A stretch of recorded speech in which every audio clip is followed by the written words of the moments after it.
अस्सलामुअलैकुम। तो बच्चों, आज की क्लास को हम लोग स्टार्ट कर रहे हैं। और वो तमाम के तमाम स्टूडेंट्स जो क्लास में फर्स्ट टाइम आए हैं, तो बेटा आपकी नॉलेज के लिए कराची यूनिवर्सिटी का जो बैच जारी है, इसकी आज दूसरी क्लास है। मैंने अभी तक कोई इतना ज्यादा कुछ भी नहीं पढ़ाया, अभी तक सिर्फ एक लेक्चर लिया था हम लोगों ने, जिसके अंदर हम लोगों ने स्ट्रेट लाइन के अंदर कुछ बेसिक टॉपिक्स कवर करे हैं। तो जो बच्चे बैच में शामिल हैं, आप लोगों को बेटा मैंने गूगल क्लासरूम में ऐड कर दिया था, तो वहां से आई गेस आप लोगों ने वो लेक्चर ले लिया होगा। सही है ना भाई? तो अभी तक सिर्फ एक लेक्चर हुआ है मैथ्स का, और फिजिक्स के सिर्फ दो लेक्चर हुए, यानी कि अभी बैच स्टार्ट हुआ है। तो कहने का मकसद ये कि आज की क्लास की जाने मूव करते हैं मेरा बेटा। आज हमारी कोशिश ये होगी कि इंशाल्लाह स्ट्रेट लाइन के टॉपिक को अपने मंतकी अंजाम पे पहुंचा दें। तो मेरे प्यारे बच्चों, लास्ट क्लास में हम लोगों ने एल्टीट्यूड तक का मामला डिस्कस कर लिया था।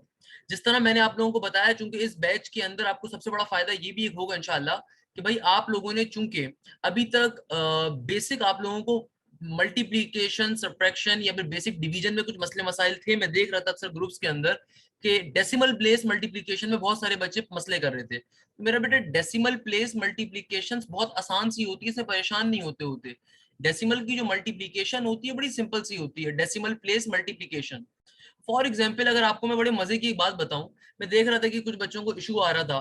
तो भाई देखो, फॉर एग्जाम्पल आपको अगर 16 को मल्टीप्लाई करना है, चलो 1.6 को मल्टीप्लाई करना है 5 के साथ, तो भाई डेसिमल प्लेस मल्टीप्लीकेशन में कोई नई चीज नहीं है, बड़ी सिंपल सी होती है। कभी भी आप डेसिमल प्लेस नंबर को किसी भी नॉर्मल नंबर या किसी डेसिमल प्लेस नंबर के साथ ही मल्टीप्लाई कर रहे हो, तो आपने क्या करना होता है, at the time of multiplication आप इस डेसिमल को भूल जाओ। अभी अभी डेसिमल को क्या करो, भूल जाओ, अभी सिंपल मल्टीप्लीकेशन कर दो। यानी कि 16 को 5 से मल्टीप्लाई करो। कैसे करोगे भाई? 5 6 जार 30 का 0, 3 कैरी, 5 1 जार 5, 6 7 और 8 आ गया। सही है ना? आपका आंसर क्या आ गया? 80 आ गया। चूंकि मल्टीप्लीकेशन डेसिमल प्लेस थी, तो आंसर में डेसिमल लगाना पड़ता है।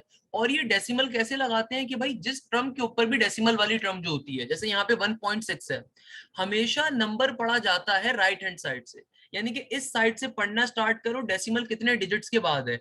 मुझे साफ दिख रहा है कि यहाँ पे डेसिमल एक डिजिट के बाद है, तो आंसर में भी राइट हैंड साइड से एक डिजिट के बाद आप डेसिमल लगा दोगे, तो आंसर क्या होगा? 8.0 होगा।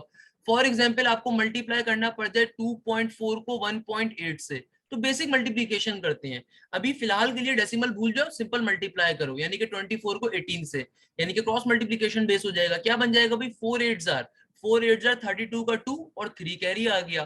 फिर 8 2 जार क्या हो जाएगा मेरा बेटा? 16 का 6, और उसमें 3 कैरी कर दो, 16 में 3 कैरी कर दोगे तो क्या बनेगा? 17 18 और 19 19 आ गया।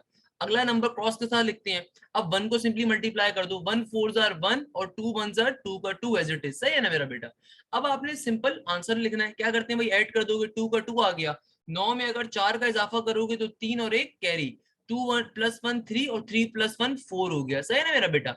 अब आंसर कैसे लिखोगे, वो बड़े मजे की ट्रिक है कि भाई देखो, सबसे पहले इन दोनों नंबर्स में चूंकि डेसिमल था, तो पहले वाले नंबर में देखो डेसिमल कितने डिजिट के बाद है, राइट हैंड साइड से हमेशा देखते हैं, तो एक डिजिट के बाद है, यानी कि एक डिजिट के बाद है। दूसरे नंबर में भी डेसिमल कितने डिजिट के बाद है, राइट हैंड साइड से एक डिजिट के बाद आ रहा है। और टोटल कितने डिजिट्स के बाद डेसिमल, यानी कि है दो के बाद। एक प्लस एक क्या हो गया? दो हो गए। तो आंसर में भी राइट हैंड साइड से गिनोगे, राइट हैंड साइड से दो डिजिट के बाद आप डेसिमल लगा दोगे, तो आंसर क्या आ जाएगा? 4.32। सिंपल सी टेक्निक होती है। तो ये वो बेसिक शॉर्ट ट्रिक्स होंगी जो साथ साथ में सिखा भी रहूंगा इंशाल्लाह। कि बट मैंने अभी बच्चों को जनरली बता दी कि भाई देखो, अभी जो कराची यूनिवर्सिटी का हमारे बैच स्टार्ट हुआ है, इसमें कोई हमने अभी तक कोई खास चीज अभी तक पढ़ी नहीं है। अभी तो ये बैच प्रॉपर्ली हम लोगों ने स्टार्ट भी नहीं प्रॉपर्ली हुआ, क्योंकि अब आपकी मंडे से प्रॉपर्ली क्लासेस होंगी, यानी कि सैटरडे संडे से। इस सैटरडे को और संडे को मैथ्स है, एंड देन मंडे ऑनवर्ड फिर फिजिक्स वगैरह। और आप लोगों को जो बच्चे शामिल हो चुके हैं, उनको मैंने गूगल क्लासरूम के ऊपर लेक्चर्स वगैरह बाकी सारे प्रोवाइड कर दिए हैं। तो साथ साथ मैंने प्रॉपर्ली फर्स्ट लेक्चर में आप लोगों को तमाम चीजें बता दी थी कि आपने किस तरीके से रिकॉर्डेड लेक्चर्स को फॉलो अप करना है, एंड सो ऑन। उस लेक्चर को आई होप सब लोगों ने ले लिया होगा।